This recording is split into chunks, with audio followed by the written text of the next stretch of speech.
For the newly indoctrinated, Jim Butcher's The Dresden Files follows the story of a professional wizard in Chicago. We've started our podcast as a way to help break down the series' most important moments, characters, and lore. This is McAnally's Dresden Files Pubcast by Free Flow Rambling. Conjure by it at your own risk. Welcome to the McAnally's Pubcast, brought to you by Free Flow Rambling. This is episode 8.5, Consecrated Ground. My name is Tansenn, and I'm joined by Maggie. Hello, hello. And Jess. Hey. Chapter 9. Dresden and Michael are called upon to go to St. Mary's of the Angels as there was an attack. They learn that a very powerful spirit attacked the church while calling for Lydia. She makes it through the night only to leave the safety of the church. Dresden and Michael go to seek out more information from a psychic.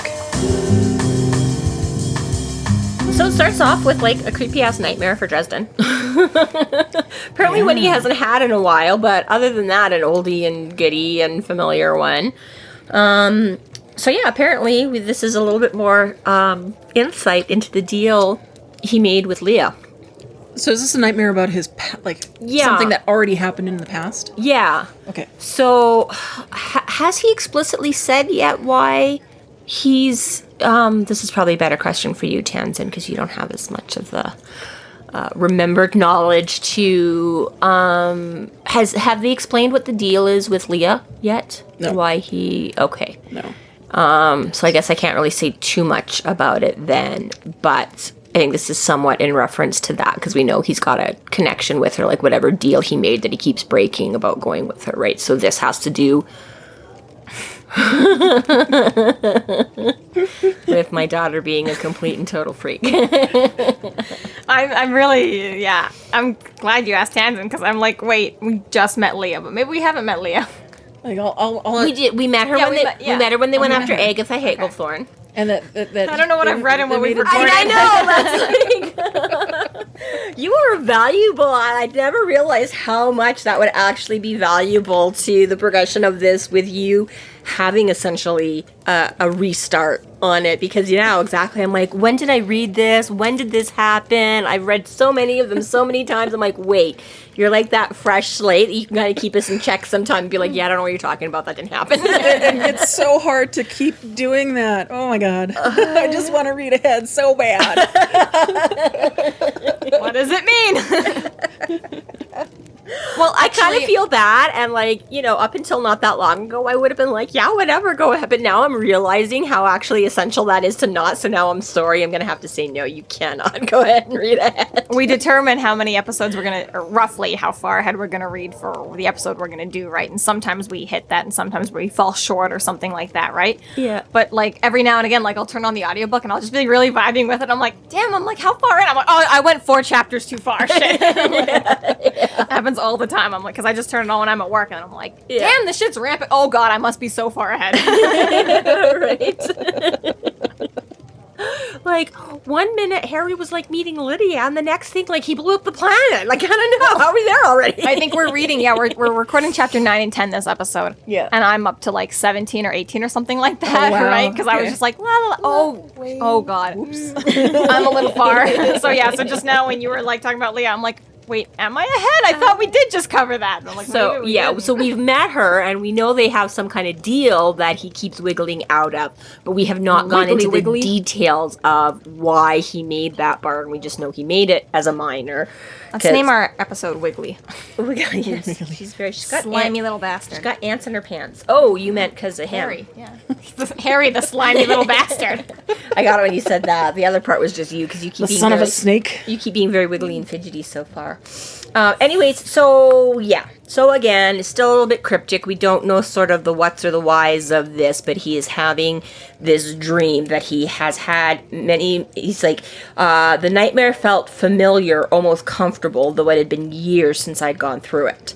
So, recurring dream, he's had a lot, but at least recently, the sorcerers and werewolves and stuff like that have pushed it out of his. It's no longer his number one go-to nightmare, I guess.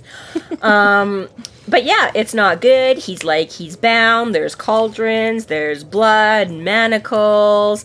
His godmother comes, and she's all creepy, like half authority figure, half like creepily seducing him, you know, like it's all sort of, which again is very apropos of like fairies and their whole twisted whatever. It's like nothing's just plain and simple. It's like, you're my godchild, but I'm gonna like drape myself all over you and be like all, it's all like, So yeah, so we get some cryptic soon, whispered between kisses, and yeah, and he's getting sucked into the whole thing. Only a few more nights of the dark moon. Yeah, and then it all changes. And it goes from just her and the bonds, and then there's like fire and someone he once loved as an actual father, and screams and sizzling, flaking bone and all this kind of stuff. So he's like, Justin, and so it gives you a little bit of a, I don't know, Tansenn, what's your again, is the sort of most raw, unspoiled version. Right. What were you able to take away and from I this dream? assumed that this was Justin that was on fire because he murdered him. Well, Yeah. He in self-defense, but Yeah, so Justin Demorne, the guy that had originally adopted him and trained him. Or did he? Unreliable narrate. No. That plucked Harry from an orphanage and taught him how to do spells. Very unbiased about the Justin Dumorne angle here on this podcast. There was no trial. He hasn't been found guilty.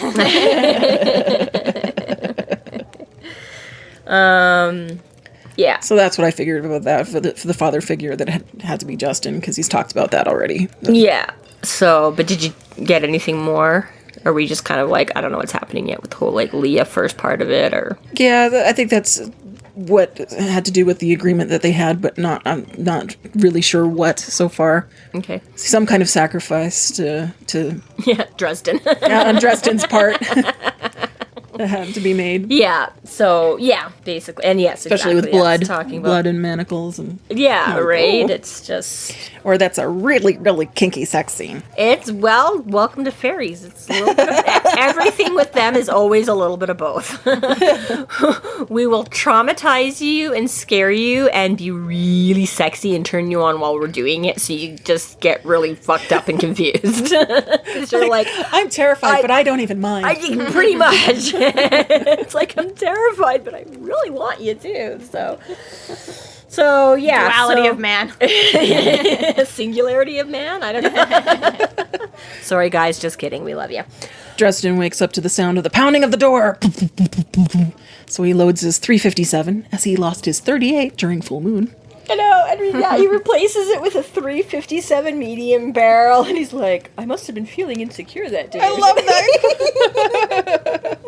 It's like, I just had a moderate gun before. Now I've got like a fucking like 6'9".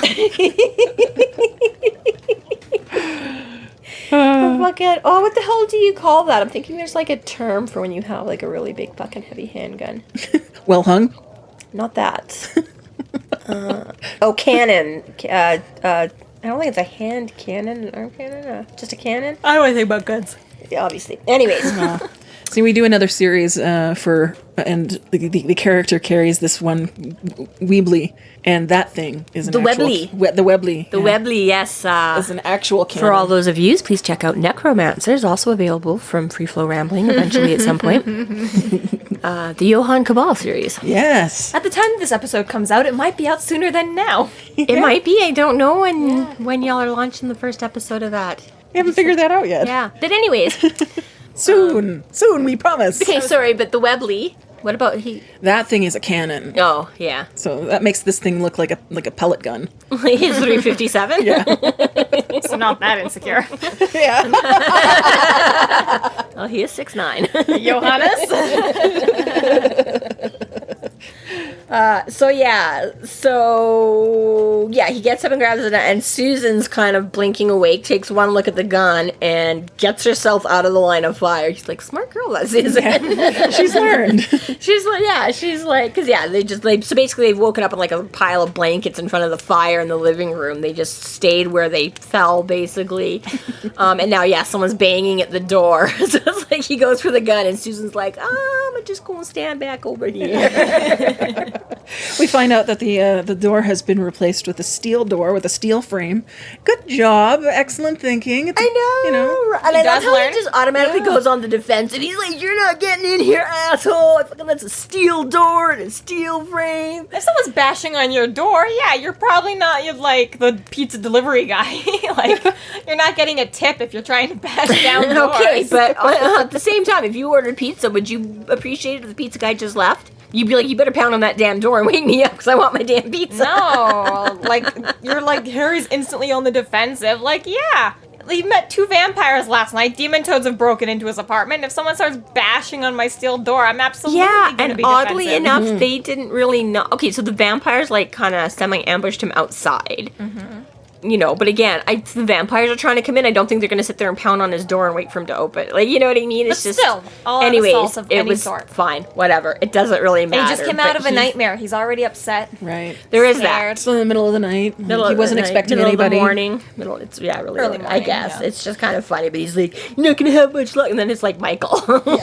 Yeah. He's like Dresden. He's like, "Oh shit, yo, bro, what's up?"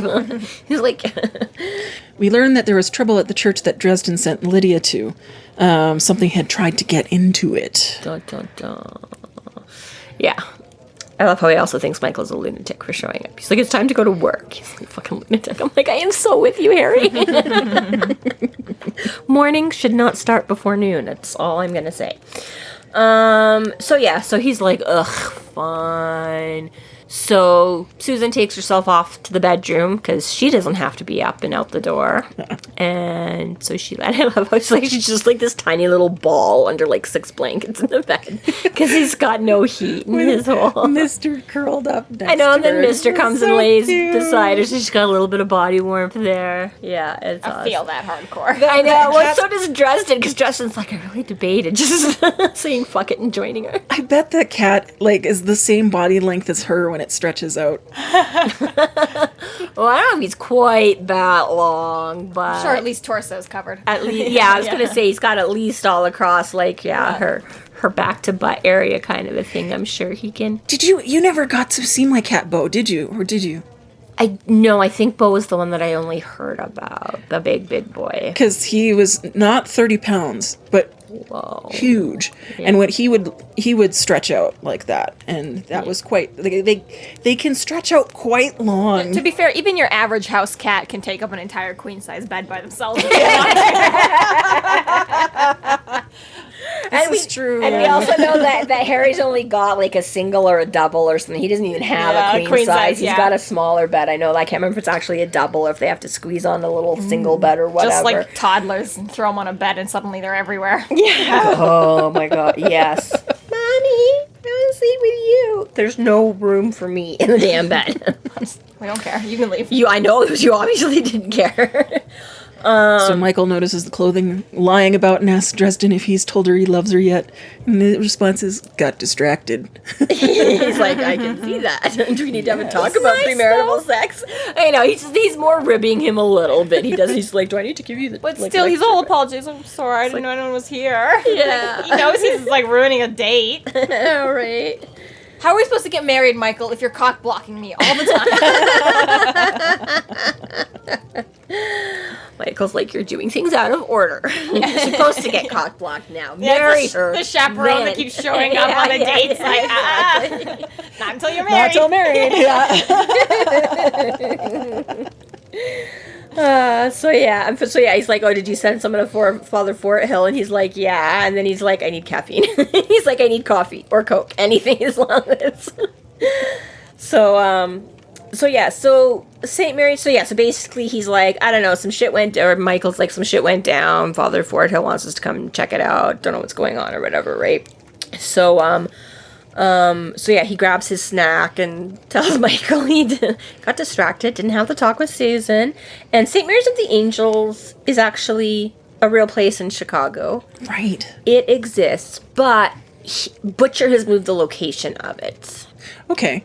I did a little research on that one. Yeah. I've, for those of you who are listening, we do have a Patreon. And I do upload all my notes for each of the Patreon Specifically Tansenn does. episodes. So Jessica's on occasion mine, if and when I ever make any further. what I did is I put the description of it is I've got a couple of pictures here because they said it was after St. Peter's Basilica. Yes, and I modeled did after. find pictures of the actual St. Mary's of the Angels in Chicago, and it really does look like it could be the same building, just transplanted. It's like and it an is huge. institution. Like, yeah, intense. it does actually take up like a city block, like he says. So yeah, so a lot of that stuff is real. The name of it, that it exists, that it's this. The only thing is, I do recall at some point reading that he changed the location. He stuck it. I think it says here in like Wicker Park or something. Anyways, Why? I don't remember the whys and wherefores of why, if it was just more convenient, like to make it Michael's church because that's the neighborhood he stuck Michael in, or if he's more familiar with it. Like I don't recall. I don't remember reading why he moved it from whatever its actual, or again just to keep it the fantasy and not make it too real and infringe on real things or something. I don't know. I have no idea. But yeah. But other than that, I always thought that was kind of interesting that this huge old Catholic church is a real thing, and you can go find it. It's just the only discrepancy is that he just, for whatever his reasoning was, just put it in a different part of Chicago. Right. Just going back really quick for those of the users who are not Patreon, I will do a free sample for this episode. Just so you can get an idea of what it's like, and then see pictures what we're talking about of the St. Mary's of the Angels. Yeah, cool. So go look. Go look, yeah. And then be wowed and sign up for Patreon. Which is, I think, patreon.com/freeflowrambling. By the time it's on Patreon, maybe Mum will have remembered the reason for it. Maybe I Look it will up. find. Yeah, I don't recall if it said there was a reason or just that. But anyways, if we can find that, we will certainly add it to it. But yeah.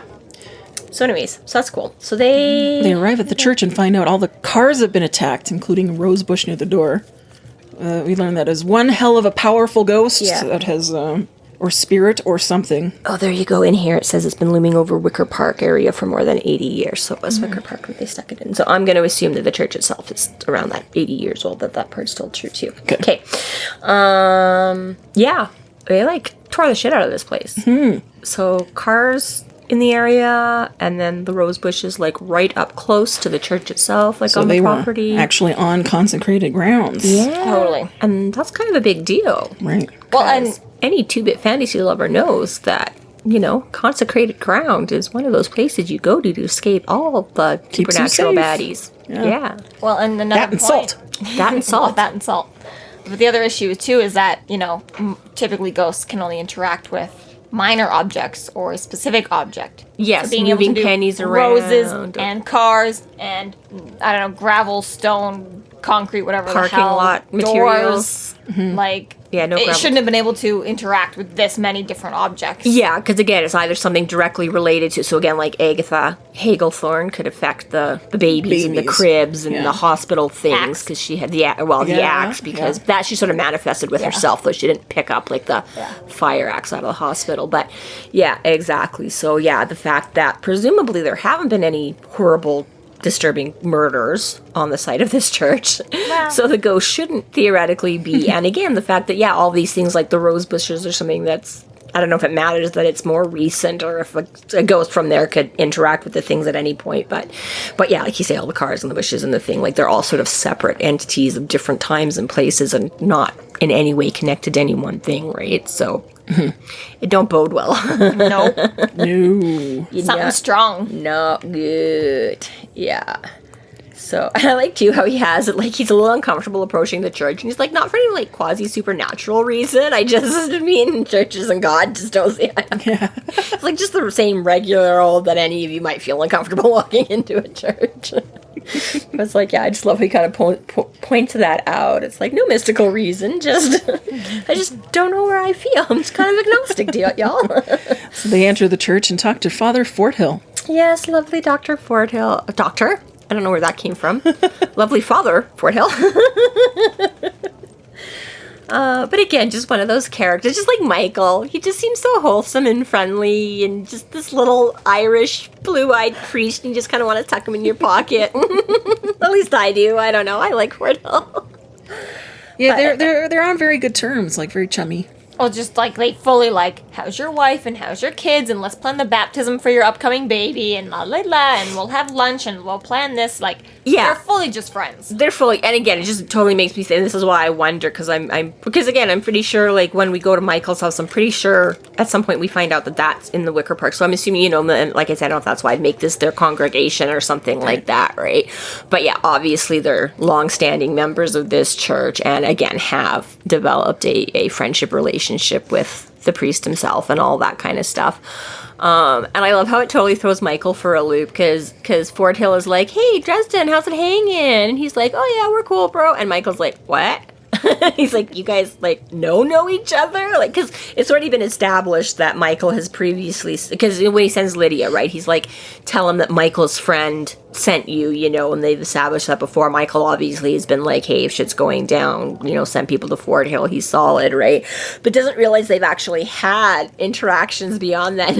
Oh, I didn't catch that. Oh, he did, yeah, because, hang on, where is it? Michael's house is located in Wrigley Field. Oh, Wrigley. But how? Well, maybe not. Okay. Anyways. So he knocked on the door, opens at once. Father Fort Hill, a graying man of slight build and only medium stature, blinked anxiously up at us through a pair of wire room shades. Spectacles, blue eyes, blah, blah, blah. Oh, he said. Oh, Michael, thank the Lord. He opened the door wider, and Michael stepped over the threshold. The two embraced, Fort up kissed Michael on either cheek and stepped back to peer at me. And Harry Dresden, professional wizard. I've never had anyone ask me to bless a 5-gallon drum into holy water before. And it's like Michael peered at me, evidently surprised that the priest and I knew each other. He's like, I shrugged, a little embarrassed, and was like, you told me I could count on him in a pinch. Right. So yes, right. that's what made the. So yeah, they don't have the same, like, they're not hanging out all the time. They don't know, but they've had a few, exactly, like a 5-gallon drum of that's water. worth remembering. Yeah. I was gonna say, I can remember my parents taking in no bigger than like a juice glass or something, a little vial of holy water that we could have around the house and that, But yeah, even devout as they were and as big as my family was, it never came in a 5-gallon drum. Right. That's a lot. Yeah. So, it's just, again, it's one of those things, like, I probably don't, but I kind of want to know what that story was. Like, was this just in general, like, you got excess, or, like, did you build, like, a giant water bomb for a case or something? Like, you know what I mean? Like, how much of this 5 gallons do you have around?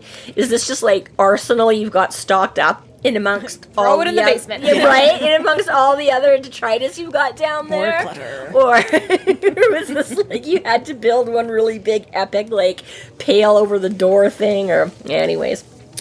So yeah, so it's just another kind of cute moment there or whatever. They ask about Lydia, who Father Fort Hill describes as an abused personality. Apparently she had another seizure while there. And Father Fort Hill figures her seizure could be due to withdrawal related, which I thought that brought, again, Cassandra's tears into perspective. Like, he automatically assumes that she's, some withdrawing from drugs and exactly. And not a legitimate psychic. So. Yeah, or even epileptic or anything like that, because Dresden's like, oh yeah, she's got, and he's like, or it could just be.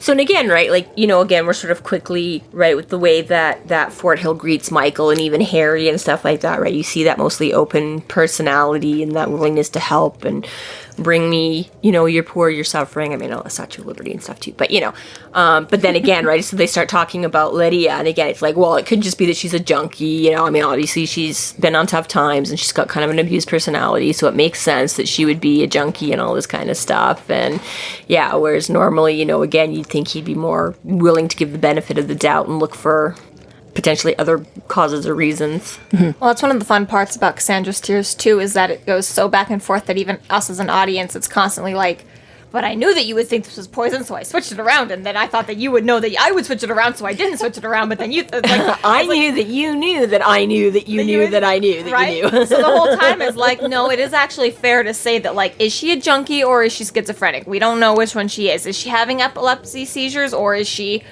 coming out of withdrawal. It like, Yeah. you know, like that's normally but now we're like, it's Cassandra's tears. How dare everyone not believe her? But it's like, no, wait, it actually is fair for them to not believe. Like, Well, and I was going to for say, us. like, that is part of why that works, is that her character is, you know, I mean, again, she's not obviously a little, you know, goody two-shoes, prep school, whatever, like, you know, even Dresden says, like, she immediately goes to the alley cat, sort of, like, imagines I was bartering sex for my services, and, you know, that does not necessarily have any rhyme or reason to deal with Cassandra's tears in and of itself, right? So, exactly right, just kind of based on how Lydia's been presented and stuff like that, you know, and how she presents herself and the way she talks and acts, is that exactly, it's very valid. It gives you plausible explanations for coming up with these counter alternatives, theories too, you know? So, yeah. It's a funny thing working to have an against- unreliable narrator, but when you create an unreliable audience, you're like, wait, what am I reading? What's happening? But you're just so many layers, just keeps going thicker and thicker. Like it. Father Forthill recounts the attack on the church. The entity called her name, which I kind of wondered, which name did he call? Lydia or her real name? Yes. Like, I'll never know. Because, yeah, how would he necessarily know what name she's going by or not? Or is that just her go-to alias with everybody on the street? Like, who knows? And that later, after everything died down, we learned she left the church. Snuck out while Forthill tried to go and get food, I think it was. Yeah. Snuck out. Not very gracious wise. of you. More wise. And I find it sort of interesting, too, like how Forthill attempts to call it out, right? Like, he asks for its name, you know, which, of course, it doesn't give up either. It just laughs at him or whatever, and he begins to compel it by the holy word, and then it goes, like, totally berserker and gets even more pissed and, like, really, like, then you can hear it crushing things outside. So before it was just kind of like, hey, Lydia, come on, you know, maybe rough up the rose bushes, rattle the windows a little. And he's like, yeah, and then he's like, you know, starts, bringing God and faith into this, and that's when, like, the mega destruction really starts. Like, apparently this thing didn't like that. Weirdly enough. Excuse me. And just shows off just how powerful it is. If the word of that this man's faith is not enough to actually curb it and get rid of it, which in normal cases it probably would have. Well, worked. yeah, for sure. Even But just it like you doesn't say, work for this crossing guy. the It makes boundaries of consecrated ground would have been a big thing. It would have been like standing across the street going, hey, you know, but yeah, and exactly that. Now you've pissed it off and it can act on it. Like, you're not dispelling this thing in any way. You're just pissing it off more. And yeah, and he does. At least he does manage to keep her, because, you know, he says then that she tries leaving at the time. She's like, no, you're gonna get hurt. I gotta go. And at least Forthill is able to stand his ground and keep her inside during the night, and that does not let her go out to it, which at least is something. And then, yes, once daylight has come, he kind of goes to check on things and make sure, and she gives him the slip then, kind of a thing. So, Which is kind of like junkie behavior. well, and it is a little bit too, because that's the thing. I kind of remember the first time reading this too, and I was like, dude, you went because you were scared and needed protection. So he gives you the amulet, he sends you to the church. It's a harrowing night, and you think this thing is going to get in and get you at any moment, but it don't. The church withstands it, Father Forthill withstands it, like, whatever, together on its own. You have to be kept safe. You were kept safe. Stay where it's safe. Stay where it's safe, yeah, exactly. And like, I get being worried about Father Forthill and stuff, but I mean, again, if this thing had been managing to, like, batter him around, but you were still, I could even, right? But I'm like, all of you, and presumably, because again, this is a very large church, so we're going to assume there's probably some other priests or whatever in the rectory and stuff like that, some servants, housekeepers, something, whatever, to maintain this building. But everybody's okay, everybody's fine, right? So it's like, I get that it was terrifying, but it worked. Like, that's the thing, right? Yeah, I was why would just you like- leave? Yeah, I was like, you're The not big actually mystery. protecting it. But again, right, with just the terror of the situation, or feeling guilty that she brought this on this place, because I'm sure she could have peeked out a window and seen the destruction too while he, you know, or whether, again, like this junky behavior of just not thinking clearly, properly, like, whatever, right? But yeah, I just remember that being, I was like, dude, but you got exactly what you asked for. Like, no. Yeah, like you said, Tansenn is very, like, junky behavior or possession behavior or otherwise very controlled. sketchy. Like, it's not, like, She's even back and forth on herself on what she wants. Yeah, it's not reasonable, logical No. behavior. Which, could, again, be Cassandra's tears. Unintentionally, she's sabotaging herself because of that. Yeah. Yeah. I'm sure, yeah. Yeah. So they're like, we gotta, Move on to the next lead. Yeah, Father Forthill asked further discretion and asked the local police to think that it was a vandal, which Harry was surprised that he was... Well, I was gonna say, okay, no, I love this bit too, where he's like, Father Forthill is like, I'm certain that only the power of the Almighty kept us safe within these walls, and he's like, I won't argue with you, Father. And he's like, Father Forthill's like, I would not wish to encounter this being outside of a church without seeking God's help in the matter. And Harry just like points it, and he's like, I did see it. He's like, I've got a freaking Knight of the Cross. He's like, what do you want me to put out the bat signal for the other two? Like, I was just like, really? He's got a point. Like, he does have a freaking Knight of the Cross, and he sent her to a church. So really, I'm thinking, like, He really honestly did as much as he could. This is but yeah, I love that too. Also, that kind of falls in line a little bit too with like earlier when they first go into, when I was talking about it, like Michael being surprised that Dresden knows Fort Hill and stuff like that. And he's like, contrary to what Charity thinks, he's like, I don't call you every time something goes. He's fair. Like, I do sometimes work on my own and handle some shit, but I just love how people are like, you call me too much, you don't call enough. He's like, what do you want me to do here, people? Yeah. He's like, but don't call Michael. But yeah, I just love that. I was like, hello. I was like, I've got about as much heavenly help as I can get here. So they have their little pleasantries and whatever, and the baby and the whole, and Harry wants to go talk to somebody who he knows that should know shit about spirits and ghosts and... That's psychic in Old Town. Yeah. And then he wants to consult with Bob. Necromancer. He's not Bob. a necromancer. Yeah. It's like, you can barely call up a ghost if he wants to. He's like, then why do you want to talk to him? It's like, okay, well, he still has some power. Harry reveals that he regularly pays Bob romance novels and that he isn't an actual familiar, that he's his because Michael's all like... entity. Yeah, he's like, well, he fulfills the role, doesn't he? And he's like, please. He's like, familiars work for free. So... Michael's a little bit like...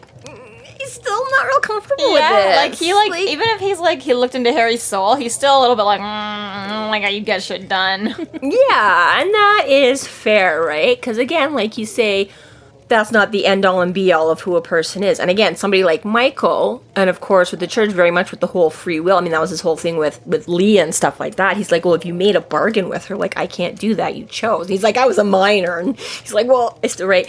But exactly, like that whole free will. So he knows Harry can change or, potentially get in too far, wander down the wrong path, whatever, right? Like, he doesn't. And even, I have always found this a little bit interesting about the relationship, because even though he relies on Harry, like he needed Harry to open the portal into the Never Never. Like, at that time, at that moment, whatever, Michael didn't have the means. Now, again, I'm sure if Harry wasn't there and he needed to, God, assuming, God will, he would provide some way for Michael. But this is probably how he's provided, right? He's like, basically, he's not a sorcerer himself, right?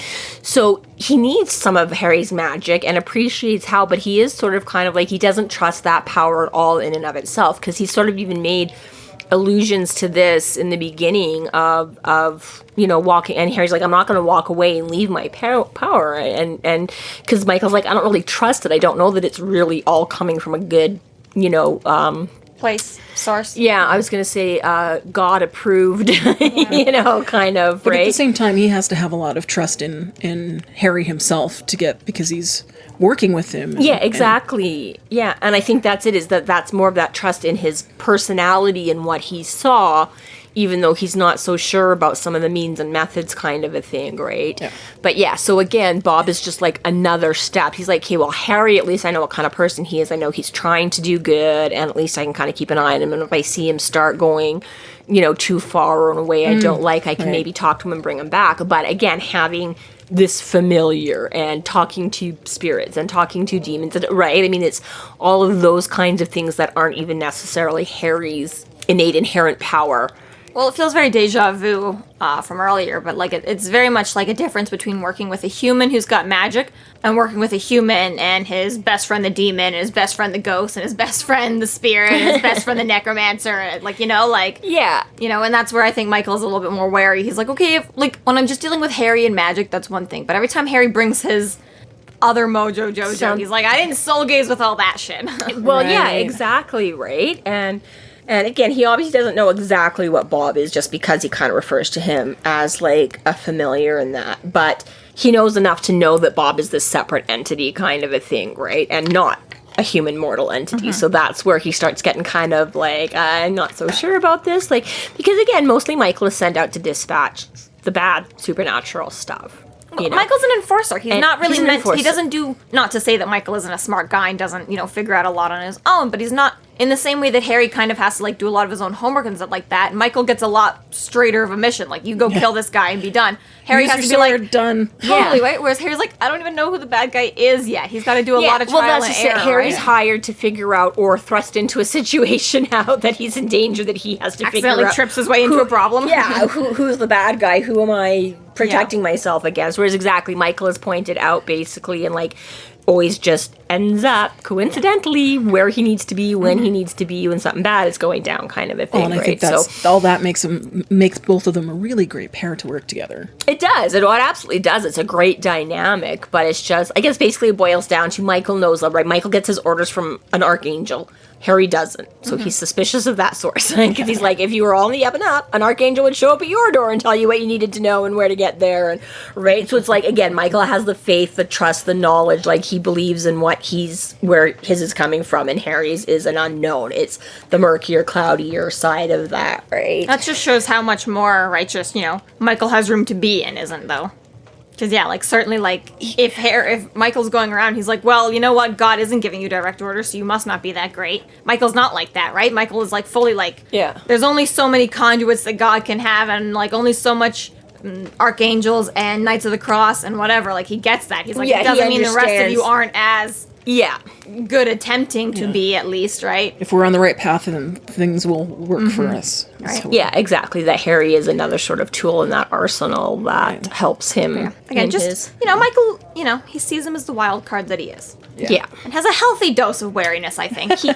Right, he's very grounded in reality in that. totally. Right, so that's it. He knows. Yeah, he absolutely. I don't think there's any question that he trusts Harry, but he's also aware that things could change at any moment. To be fair, having a wife willing to bully Harry gives a lot more wiggle room to Michael too. Like Michael, if Michael ever needs to turn, he can always be like a Charity, right? Like That's the other thing. Just if he ever doubted his own decision or judgment or anything like that, yeah, Charity would be right there to. Yeah.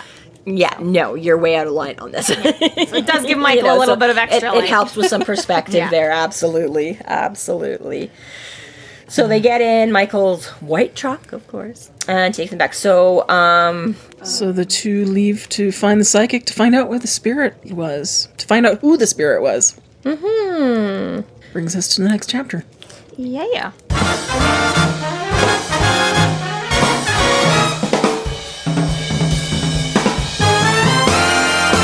Thank you to our Patreon subscribers for your generous support. It's people like you who help us do what we do. If you're not yet a Patreon subscriber, sign up today and get a fuck ton of bonus content, kick-ass merch, behind-the-scenes outtakes, and more. Sign up today at patreon.com/freeflowrambling.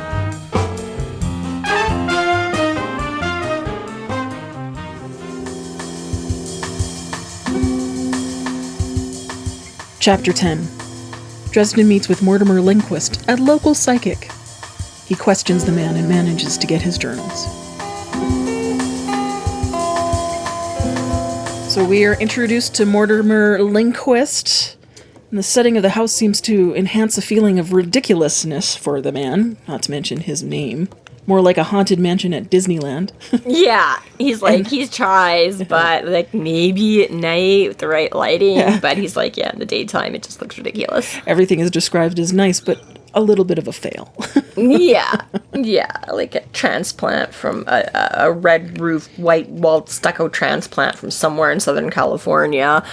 So it doesn't really fit with the whole gothic, creepy vibe he's trying to get going for it. And everything's, just like plastic and fake. But, it basically looks like his house is dressed up for Halloween, right? So it gives you Gimmicks, yeah. So again, maybe on Halloween night when you're in costume and taking the kids out, it's going to be like, ooh, this house is done up really well. But in the middle of the afternoon, it's like, what the fuck? This looks so fake. It's like so cheesy. And I just have to say, too, the description of, which we'll get to in a second when he meets him. But, well, I guess it doesn't matter. We can skip that. So he goes, so I kind of love this meeting here. So he goes and he's like about to knock on the door and it just opens on its own and somebody's like coming out backwards, right? So he just kind of steps to the side and this person like completely oblivious. So Harry just like walks in and sits down. He's like, this is perfect.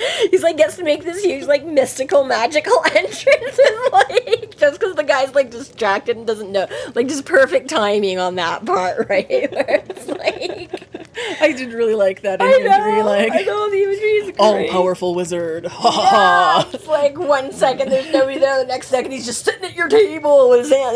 It's like when you want to sneak up behind someone and scare them and you just like notice you've got the absolute perfect opportunity. They've got like their headphones on, they're doing the dishes, you're like, oh my god, I can walk up right behind them. Like I'm gonna get them so good. Yeah, exactly. I love that. And the same thing with like the interior's all kind of decked out and like spooky, cheesy seance stuff as well, but there's not really a threshold because he uses it as a business. Yeah. So again, between that and probably again a little bit like, Harry, they've said a couple times here, it doesn't have the greatest threshold because he's in a rental and he lives alone, he's a bachelor, and I don't know if presumably Morty probably owns his home or whatever, but again, he's like a bachelor on his own, he's not, so don't know that he'd have... better be or the IRS is going to get his ass for operating a business out of it.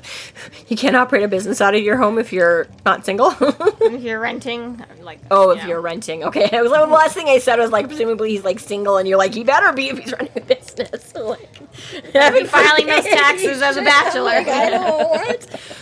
But yes, he's running. But anyways, there's a little bit of like, I think like the smug, like, when he's like, saying like the skull in his waiting room was plastic. It's like, I've got a real. Yeah. Like, I've got a real human skull and I got a real thing inside of it.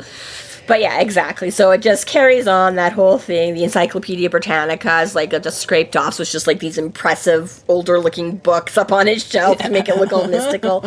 Which is funny because it's like Harry's actual house is just like 87 rugs, like all draped out across the walls and the floors just to keep it warm, but that still gives the effect of like this old wizard tower. Right? And he's got like 1,000,001 books like just laying everywhere because he doesn't have room for all these bookshelves. Well, just books. He's an avid reader, right? So I'm like, he's not, I mean, I'm sure he's got some mystical, arcane type books around, but there's also a lot of... regular just books, yeah. Like I'm pretty sure in Stormfront he's reading like Dean Koontz or something like that is the one he checks in the boxes, right? Yeah. So it's like he's just got 1,000,000 paper, but he's like, no, I actually read books. Like, it just seems like a little bit extra smug though. He walks in, he's like, mine is the real version. I don't have to try so hard. Mine just is.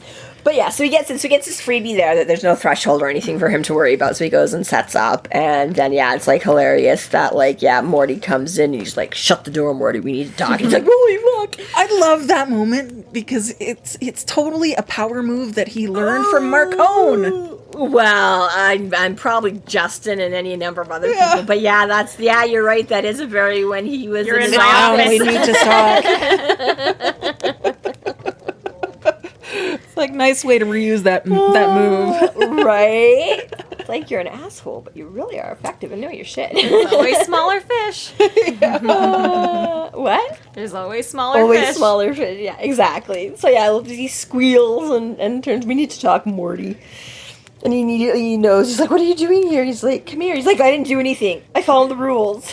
Yeah, right on the defense, right away. I know, and again, Harry's just like, cha-ching. Like, I knew he wasn't going to want to deal with me, but like, he's just like handing me everything. Like, he fucking opened the door for me, literally. Now he gives me this opening that I can totally leverage and be like, well, I said we need to talk, and the first thing you say is, I didn't do it. It makes me think you did something. And I'm like, I love that. But this description of Morty, so Morty's like older and balding and whatever, a little bit overweight and all this kind of stuff.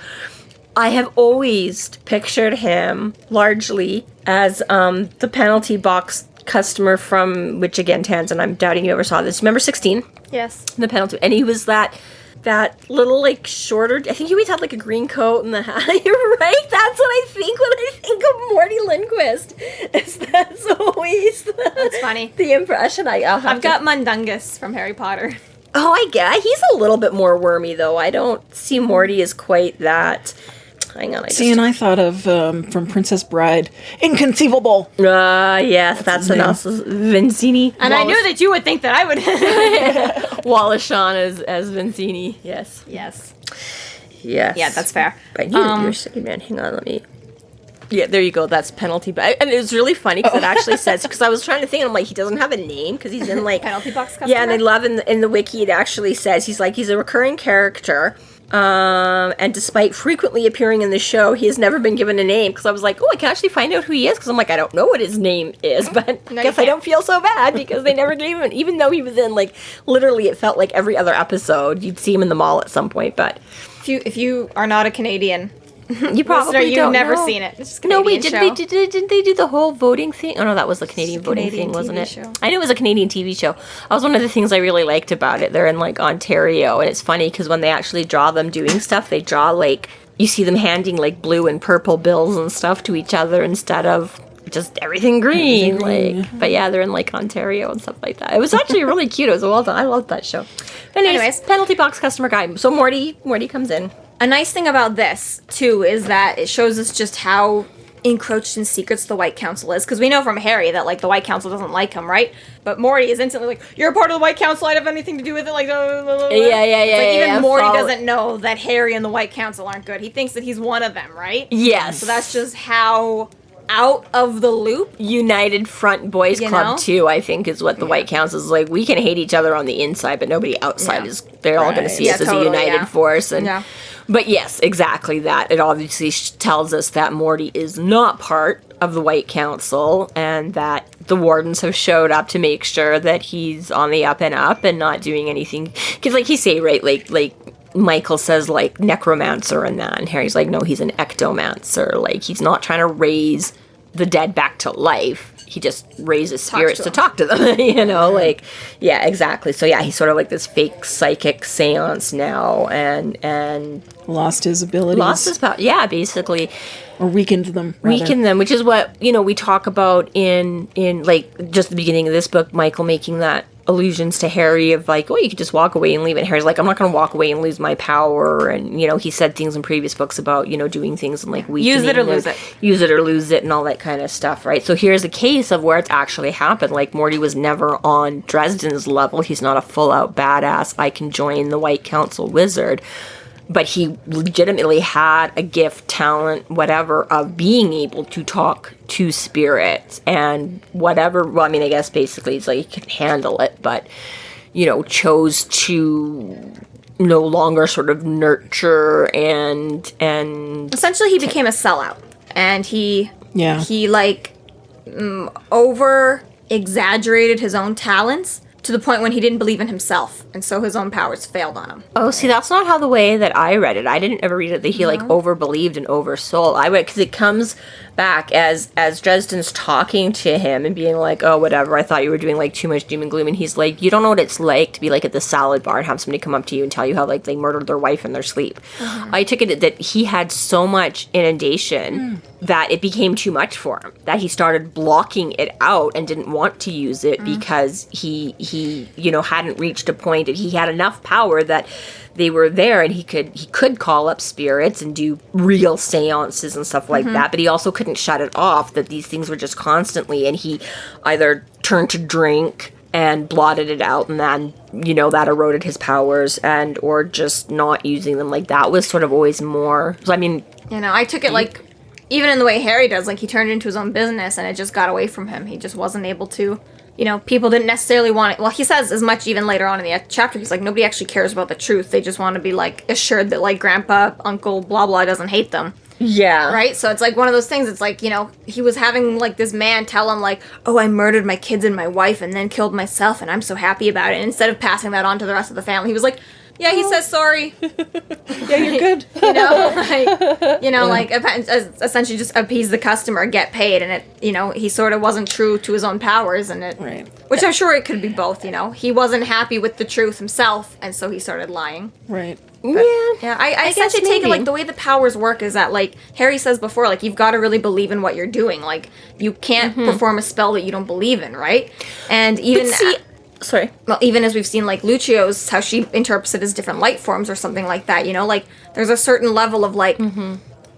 Whereas, like, like if for whatever Lucio's magic works, like if she puts blue and red together, then her spell has to be purple. Like Harry has to really believe, like if he's doing creation magic, he's got to believe that this is going to do what he wants it to do, or it's not going to work. And I feel like Mort just kind of was like, he started blurring the lines and maybe, purposely like blocking out enough of it that, eventually just kind of got away from him. And now it's just like the wisps at the edge of his... Yeah, I guess. Yeah, maybe. I was not the angle that I ever viewed it at. I always viewed it a little bit more as sort of like an inherent... Like, I mean, okay, so the magic is kind of inherent too. Like you say, Harry was kind of born with it and had traces of it or whatever before being taught how to form He had a spells. mega dump from mom. Well, okay, yeah, but point being is that, yes, basically in this world, I mean, obviously, like, Victor Sells was taught a lot of it, too, but people like Harry, like, the wizards they're born with some kind of magical talent, and had some kind of manifestation of it before he was adopted and been like, hey, no, dude, your magic, here's how this shit works, right? And trained how to do the spells. So, yeah. If that had never happened, Harry might never really understood that. They might have just dissipated before they really went anywhere and stuff like that, right? So, yeah, you have to believe in it. You have to know it has to come from you. But there's also a lot of training that's in Harry.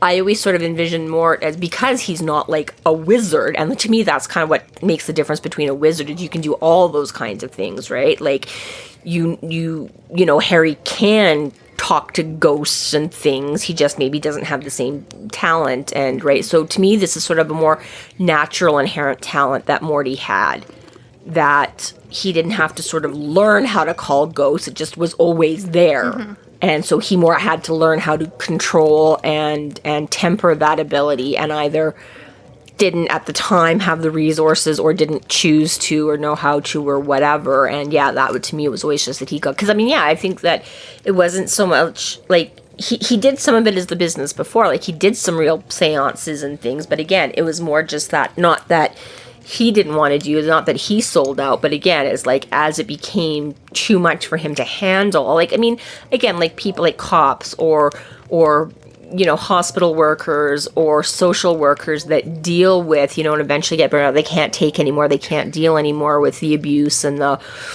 trauma and whatever that all that goes through, that he just started blocking it out and not wanting to. And then just that he could no longer hold like a proper seance, but he knows how it works. And basically he's like, most people are just schmucks. Yeah, he just could lie anyway. Yeah, he's like, I don't care. They don't need to know that Uncle Jeremy or whatever forgives them for missing his birthday. They just want to know that he can and should, right? So he's like, whatever, I could just use that, and just basically did fake seances from then on out. But I don't know. I feel like you just proved my point.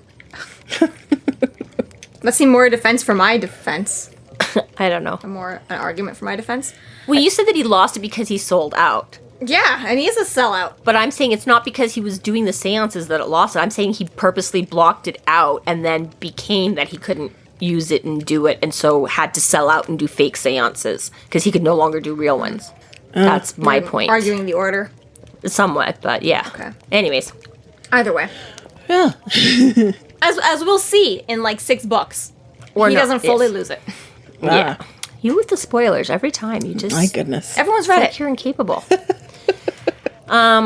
So anyways, yeah, so we do find out that, yes, the reason Harry still talks to him and has gone, because Michael kind of is like, why even bothering then if he doesn't know anything? But he's like, he was in the know at one point, he knew some shit, he still has some contacts and some at least whatever. if he doesn't know, he'll know someone who knows. Yeah, exactly, right. So yeah, so Morty is not real thrilled to see him. Morty doesn't want to get dragged into it, he doesn't want to deal with it. He finds out that, again, this border between the supernatural world, and Harry's like, oh, I think that wall has been there like a long time, I don't think it's about to suddenly collapse now. And Morty's like, wall, more like saran wrap, like that thing has always been fluid, and right now it's like fucking like jello saran wrap. This is wiggling more than a than a stripper with a bunch of dock workers on shore leave kind of a thing. What is that? Surrender. It bends, it wiggles, it stirs. The past 2 weeks, the border's been waggling back and forth like a hooker at a dock workers convention. There you go. That's a lot of waggling. That's a lot of waggling. So, yeah. Flip-flops like Dresden on a deal. Ooh, bird. So yeah, very, very unstable. So apparently it's again, not a solid barrier like Dresden had sort of supposed it was. It's never as that, and now it's really not. Yeah. But I think Mort's makes more sense, especially as we learn about the Never Never, and like we don't really know that much right now. But he said a little bit with Michael. It's like could be a great way of traveling around if you knew where you were going, but like the point outside my house in the Never Never might not equal to the next block over because it's like tied, like as we learn, like it's tied to emotions and events and all this other stuff, right? Yeah. So traveling in the Never Never isn't the same sort of traveling in the human world. Yeah, and like it's 1 not mile as- doesn't translate to 1 mile, It's not, right? yeah, proportionally Which would make more sense to this like malleable, jello wrapped, weird timey-wimey. Yeah, exactly. You could poke in at one point in places that were like 6 inches apart or now like half an inch apart or whatever, you know, and then you take your finger out and boom, they're like 6 inches apart again and the whole like, yeah, exactly. Well, yeah. So a lot more malleable, a lot more crazy. So he's like, okay, so what's causing it? And we're like, I don't know. I mean, it's kind of like when Harry went to, Haven't you read my books? yeah, he's like, he's like, okay, fine. So yeah, so basically he's like, screw you, I'm out of here. Here's his cab pull up. He's like, I'd get out of town if I were you too. Like, right. And of course Harry's like, I can't, I gotta, but he does throw him a bone at the end. Right. He does. You know, he's like, if you're serious about all this, he's like, Oh, that and something came across last night. Nothing I've ever felt. Not a ghost. Yes. A nightmare. yeah, Like, that's big time. So again, that tells you that he's still got some of his mojo right there, right? Because Harry hasn't, you know, Harry just says something's been going on, and Morty's the one that's like, something huge came across last night. We're not just a little bit. not Like, just a we're little, like, talking and then something yeah. else. So things have been kind of, and this thing comes a lot. And the next morning, Mort is running for the hills. Yeah. Right, like he didn't get out of town 2 weeks ago or anything. Like he's like, this is Which means- not cool. I want the fuck out. Lydia's 3 premonitions weren't enough to scare Mort or get on Mort's radar. Well, we don't know how his come. He doesn't get premonitions the same way. No, Lydia. Lydia had 3 premonitions, right? Yeah. And I'm saying whatever that was clearly was just a dream or a vision or whatever. It wasn't something that was legitimately following Lydia up until this point. Because Mort, it only went on his radar last night. Yeah. I see what you're So whatever saying. has I was been like, but Mort doesn't get warned in visions. My point but is whatever yes, okay, Lydia's yes, afraid yes. of wasn't a big Yes, enough fear this is until what last was night. manifest. Right. Yes, that Okay. again was just the premonition part of it. Nothing Yeah. had come of it yet. That was still future events. Yes, yeah. So right there, like Harry didn't sort of think already he was in trouble and had shit going on. Now he's got it confirmed that like, yeah, no, this is really big, really bad. He's like, oh, cool. Well, and I thought it was interesting that he does say it's not a ghost, it's a nightmare. Like Yeah. That he makes that distinction. Yeah, and he says that it's pissed off and is going to start killing. And he's like, I don't think you were anyone. So, because, yeah, he's like, I don't know. He does and he doesn't because he's like, but it's a ghost. And he's like, he just gave me a smile that showed me his canines. It was creepy on that florid, eyes too wide face. It's a nightmare.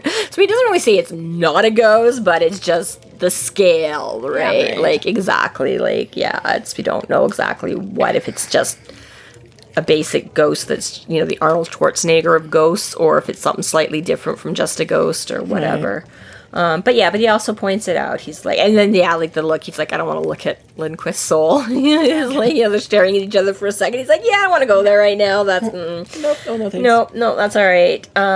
So he takes off. He's like under the chair, there's like my actual journals and notebooks and things like that. So he's like, That's good of him to throw him yeah, that's right. He's like, I think you're crazy. I think you should get the fuck out of here too, because I don't think you can, but if you're serious, because, you know, Harry does say to him earlier on, he's like, you used to know your shit. Like, there was some good stuff in your books. And, like, the one book he's like, I thought was maybe... Yeah, he pleads to his ego at some point. Yeah, a little bit, but not just to the...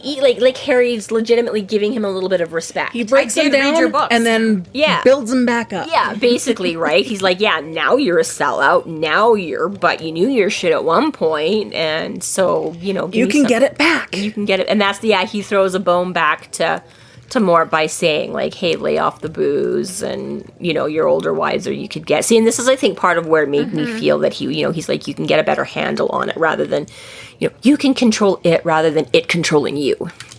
So, somewhere it's like, knock yourself out if you want. You can read some shit, but that's all I got for you. Peace out. And Dresden ponders what the nightmare is here for. Yeah. So, yeah, it doesn't sound good. And so melodramatic. He's like, so this nightmare was here for something. I wondered what it wanted, wondered what it would do, and worried that all too soon I would find out. Dramatic little shit. No shit, Harry. You've been set to figure out basically what this, like, this is now you're learning is the root cause of all the shit you've been dealing with. Read the signs. Like, yeah, and I'm like, now Lydia specifically come to you, and like, you know, it's like, yeah, no, yeah. This concludes our episode 8.5, Consecrated Ground. Thank you for listening. You can find us online at freeflowrambling.com and McAnally's.ca. There we have links to our other podcasts, social media, and other fun tidbits. Please subscribe if you like what you're hearing, and please consider supporting us through Patreon to keep the magic alive and to see more content. We are Free Flow Rambling, conjure by it